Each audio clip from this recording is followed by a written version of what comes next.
Hi, my name is Ashraf Ismail, Game Director of Assassin's Creed 4 Black Flag, and I'm very proud to be showing off the Caribbean open world. Here, we're going to start with Edward. After completing a few missions, he's met up with the assassins, but he's not yet bought into the creed, so he still has this selfish need for fame and fortune. Edward is one of the most unique characters we've created for the Assassin's Creed universe. He is a man who is still trying to figure out who he is in life and what he wants to get out of it. At this point in the story, he still wants that fame, so one way to get it is to complete these assassination contracts. This is a way to make money and to gain a bit of notoriety. So here we go. We have 2 targets to take out, 2 Templar brothers. So we're going to accept the contract, and the world map is going to show us where this contract takes place. So we see here that the contract is actually very close to us. It starts in the village we're in, but as we zoom out, we want to show you the world that we have. Many locations, over 50 locations, centered by Cuba, the Bahamas, and Florida up north. This is a massive world. There's a lot to find and do in this Caribbean Sea.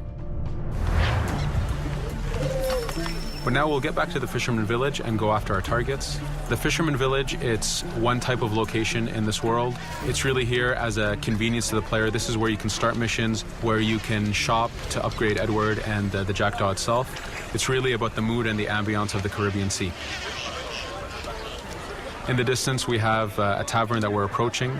Taverns are places where you can hire crew, play mini games, drink if you wish. But for now, we're going to focus on the targets and take them out.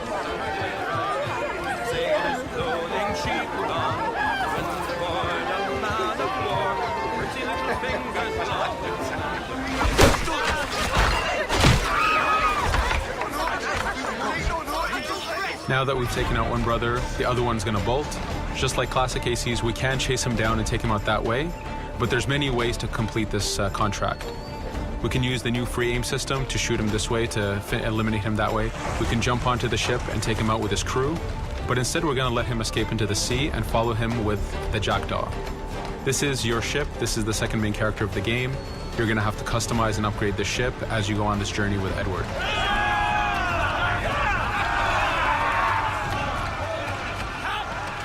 We've seamlessly gone from a ground chase right into a naval chase. We could destroy the ship and complete the contract that way, but instead, using the spyglass, we can see that he's carrying a lot of rum. Rum is important in the economy system. It's one way of making a lot of money if you sell it properly. So instead of destroying the ship, we're going to plunder that ship. Fire! Here you can see the upgrades that we've made into the naval combat. Using the front cannons, you can shoot chain shots to slow down the ship.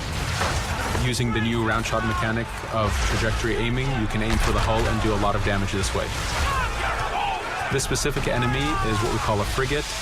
Frigates are the type of ships that you need to destroy as fast as you can, because the longer the fight lasts, the more damage they're capable of doing. We have other enemy types like the Charger or the Man of War. The Man of War is a massive ship capable of carrying over 100 cannons. These are ships that you really need to upgrade to be able to face. But now that this frigate has been demasted, we can start the boarding.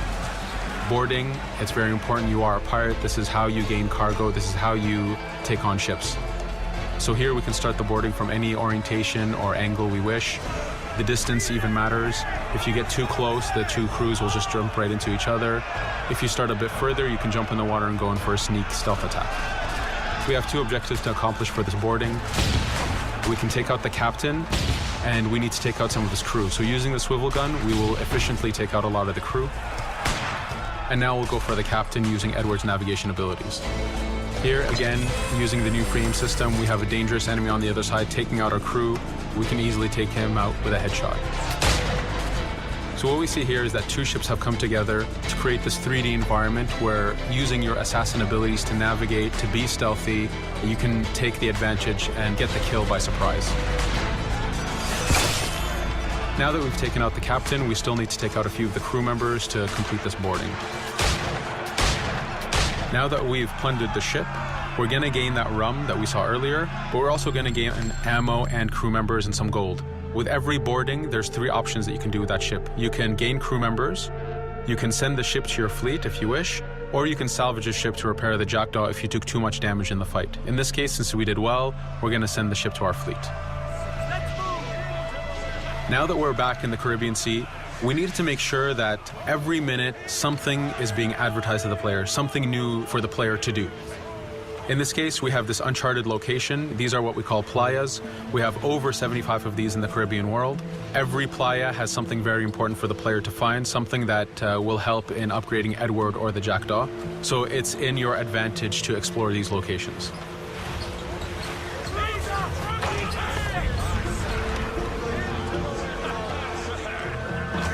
Again, for us, seamlessness is very important. We needed to be able to explore this Caribbean world without having too much interruption in the action. So being able to just let go of the wheel anywhere we want, jump into the water, and swim over to that location. This is very important for the mood and the immersiveness of this Caribbean open world. Here, as we get on the playa, in the distance we can see that there's a faction battle, but closer to us we can see that there's this poor drunken sailor who's passed away. But being a pirate, of course, we're going to loot his body and see what he has for us.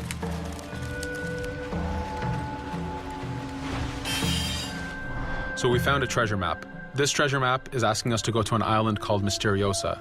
Every time you find one of these, you know that you're going to find a treasure that is linked to the progression of the Jackdaw or Edward, so they are very valuable.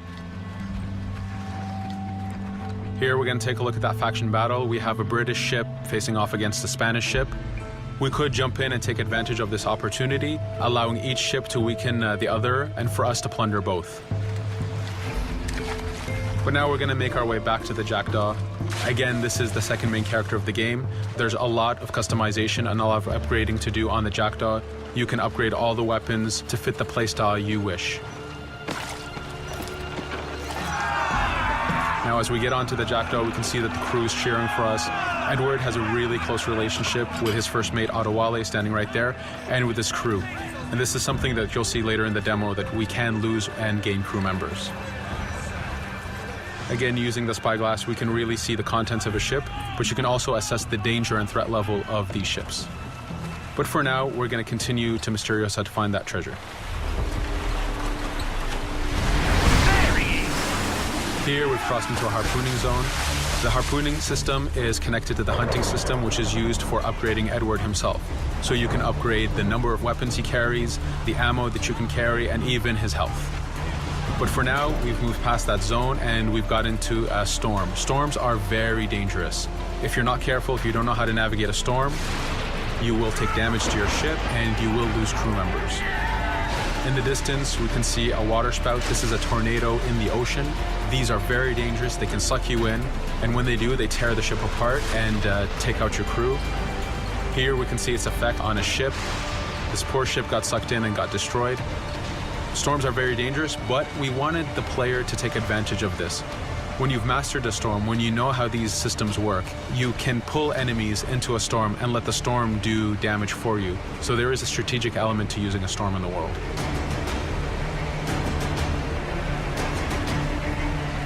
Here we can see that the storm is dying down a bit, but there's still this torrential downpour. It was very important for us to get the real mood of and atmosphere of the Caribbean in the weather cycles and in the daytime cycles.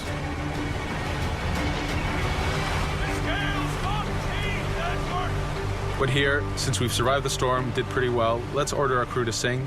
Sea shanties are a part of this game. It's a collectible that you can find in the world. So the more you find, the bigger playlist you have for your crew. But for now, we've made it to Misteriosa. So again, we're going to seamlessly get off our ship and explore this location. Misteriosa is a Mayan ruin. Mayan ruins are heavy with stealth and navigation capacities. There's a lot of treasures and hidden discoveries to be found in these locations.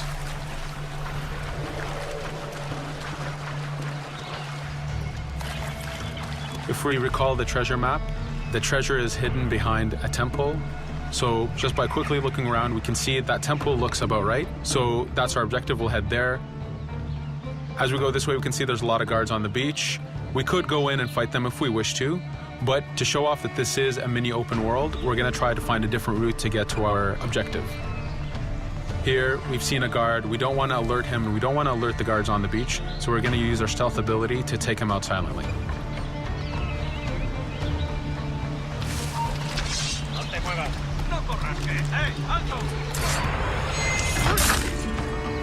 With AC3, we were able to push the navigation in the frontier, which means using natural environments like trees and rocks and so on. Mayan ruins are the perfect place where we mix man-made structures and these natural environments. So you really get to feel how far the navigation abilities of the assassin have come since the original game. In the distance there, we can see another part of the island being blocked off by a patrol of guards. We're going to avoid it for now and go for that treasure.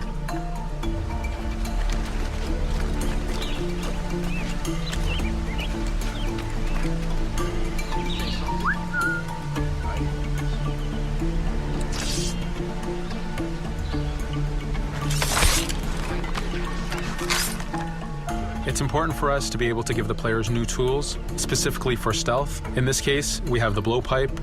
Using the berserk darts, you make your enemies go crazy. Effectively, this means that they'll attack anything and everything in sight, including their own friends, animals, or Edward if he was in the way. So you do have to be careful with how you use it. But now that we've caused a distraction, if we happen to fall down there, at least there's already a bit of damage done for us. But using our navigation skills, we're able to get past that area without any trouble. There in the distance, you can see the jackdaw placed exactly where you left it when you got onto this location. It's really important for us to show the beauty of this Caribbean world. The Caribbean has some amazing vistas, and we pushed ourselves to replicate this in the game.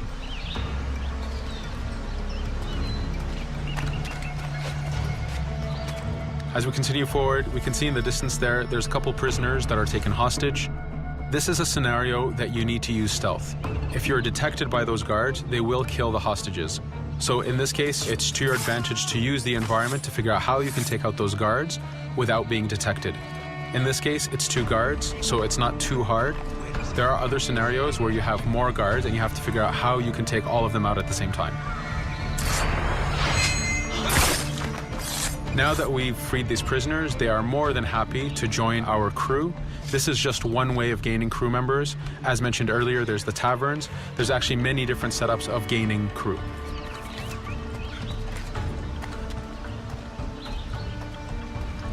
Here, we're going to go back to the treasure map. We can see that the treasure is actually behind the temple near a fountain. So if we just look around, we can see that it's around here.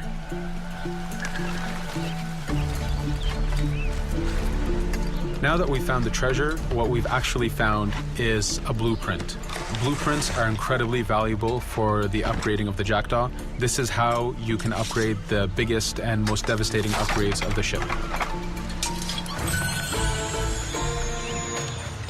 So here we're approaching a reach high point. Just like classic ACs, synchronizing with the reach high point reveals the contents of a location and the map itself. But as an added feature, because this game world is so huge, there are many different locations, this also becomes a fast travel point. So now you can, by synchronizing, now you can come back here anytime you wish to collect those treasures that we passed up a bit earlier. Here we've reached the end of the demo. This was a tease of the open world that we have. We're very excited to be able to show off this game and to let you play it very soon. Thank you for joining us.